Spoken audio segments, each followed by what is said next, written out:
डभोई नगर के राधे कॉम्प्लेक्स के पीछे स्थित वैसी झोपड़पट्टी में रहते श्रमजीवी दंपति के बीच घटित हुए वैसे झगड़े में पति द्वारा पत्नी पर जानलेवा हमला किया गया था। गंभीर रूप से घायल वैसी पत्नी की आखिरकार 5 दिनों के बाद मौत होते हुए पुलिस ने हत्यारे पति की गिरफ्तारी की है।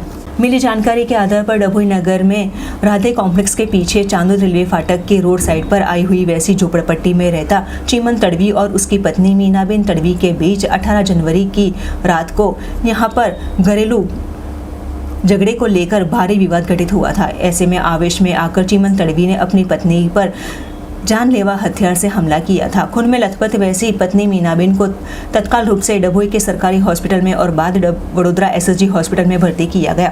5 दिनों की इलाजी प्रक्रिया के बाद आखिरकार गंभीर रूप से घायल वैसी पत्नी मीनाबेन की मौत होते हुए आखिरकार पुलिस ने जारी की सघन तहकीकात के भागरूप हत्यारे पति चीमन तड़वी की गिरफ्तारी कर सघन कार्यवाही का दौर जारी किया है।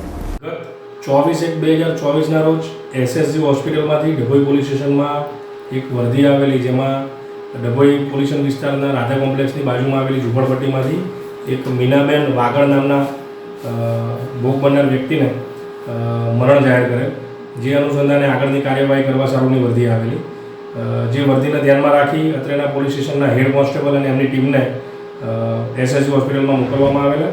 હેડ કોન્સ્ટેબલના હોય ત્યાં આગળ જે ઇન્ક્વેસ્ટ પંચનામાની જે કાર્યવાહી ચાલુ કરેલી એ દરમિયાન દેખીતી રીતે એવું જણાયેલ કે કોઈ બોથડ પદાર્થથી માથાના ભાગે આ મરણ જનાર જે બેન છે મીનાબેન વાગડ, એઓને કોઈ હથિયાર કે બોથડ પદાર્થથી માથાના ભાગે ઘા મારેલા છે। એ અનુસંધાને એઓએ અમને જાણ કરતા અત્રેના પોલીસ સ્ટેશનના પીએસઆઈ ગોહિલ અને એમની ટીમને ત્યાં આગળ રવાના કરેલી।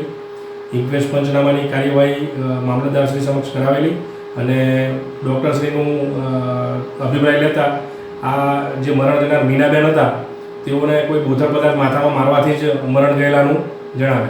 આ દિશામાં તપાસ કરતાં ગઈ તારીખ 18/1/2024 રોજ આ મીનાબેન અને એમના પતિ ચીમનભાઈ વાગડ, જેઓ 2 દિવસ પહેલાં જ ડભોઈ ટાઉનમાં આવેલા અને પોતાના શાળાના ત્યાં રોકાયેલા હતા, એ દરમિયાન ત્યાં આગળ જમણવારની બાબતમાં, જમવાની બાબતમાં બંને પતિ પત્ની વચ્ચે કોઈ માથાકૂટ થયેલી, જેમાં એમના મીનાબેનના પતિ એટલે ચીમનભાઈ, જે આ કામના આરોપી છે, તેઓએ માથાના ભાગે ઈંટથી 2 વાર ફટકા મારેલા, જેના કારણે બેભાન થઈ ગયેલા।